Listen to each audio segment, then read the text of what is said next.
नमस्कार दोस्तों, मेरा नाम राधेश्याम बैरवा। मैं प्रवक्ता केमिकल राजकीय पॉलिटेक्निक महाविद्यालय कोटा में कार्यरत हूँ। आज हम सेकेंड ईयर का सब्जेक्ट CH 204 ट्रांसपोर्ट फिनोमेना का टॉपिक 2.1 जो है shell balance for momentum transfer, shell balance for heat transfer and shell balance for mass transfer. तो shell balance for momentum transfer हम डेराइव कर सकते हैं, कर चुके हैं। Shell balance for heat transfer derive कर चुके हैं। आज shell balance for mass transfer के लिए यानी कि 2.1 का पार्ट 3 का अध्ययन करेंगे।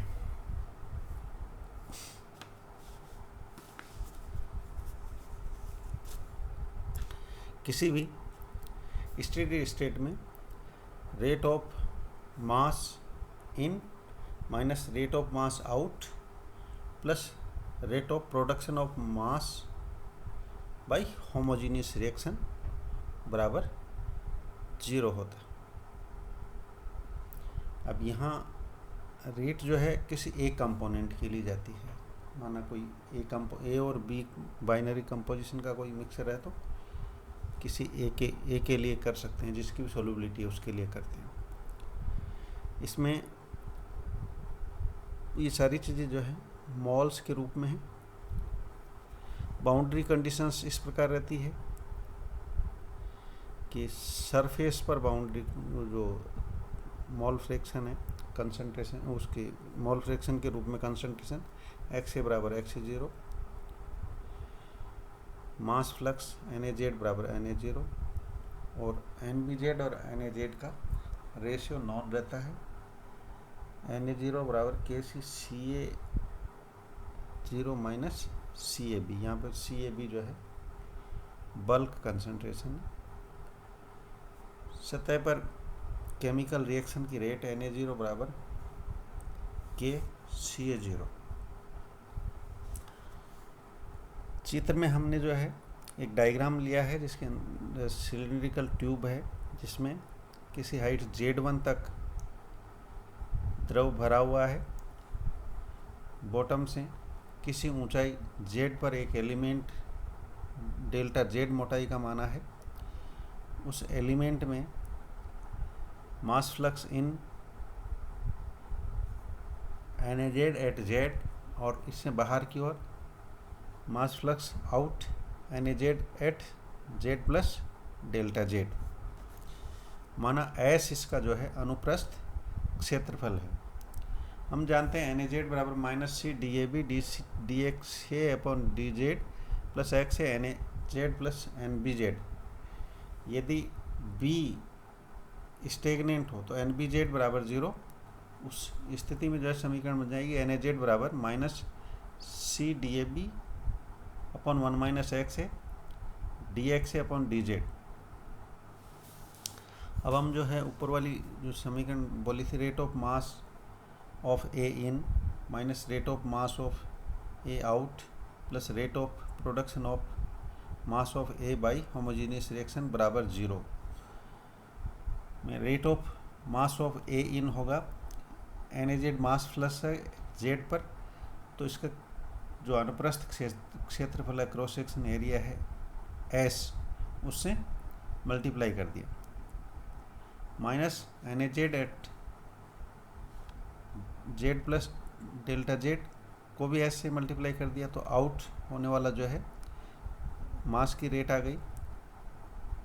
यहाँ कोई रिएक्शन हो नहीं रही तो ये 0। अब इसमें भाग लगा दिया S गुना डेल्टा Z, सब भाग दे दिया और delta Z approach to 0 limit ले ली। इससे समीकरण प्राप्त हुई में dNaZ अपॉन dZ बराबर 0।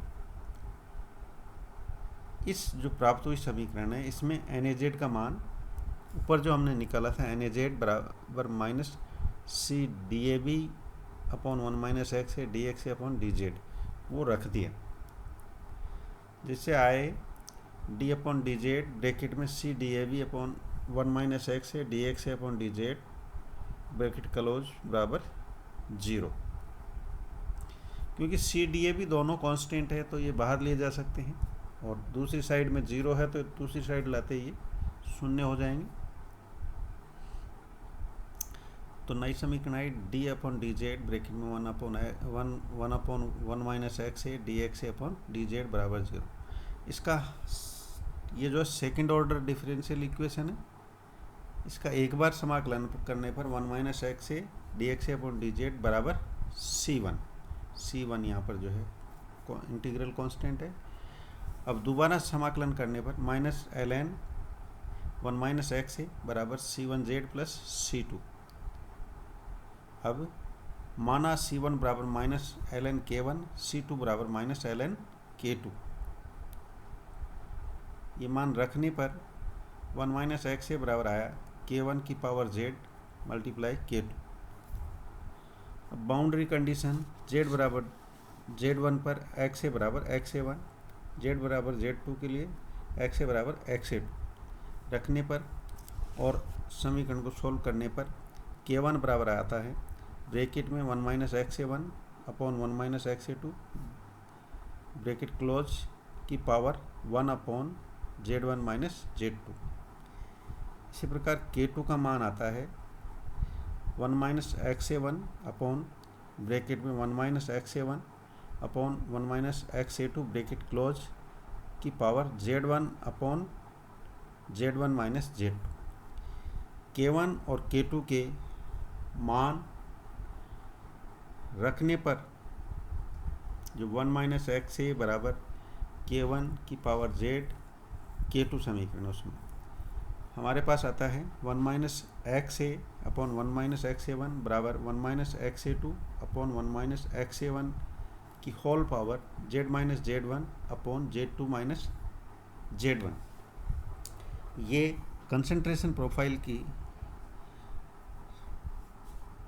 मोल फ्रैक्शन के रूप में इक्वेशन। धन्यवाद।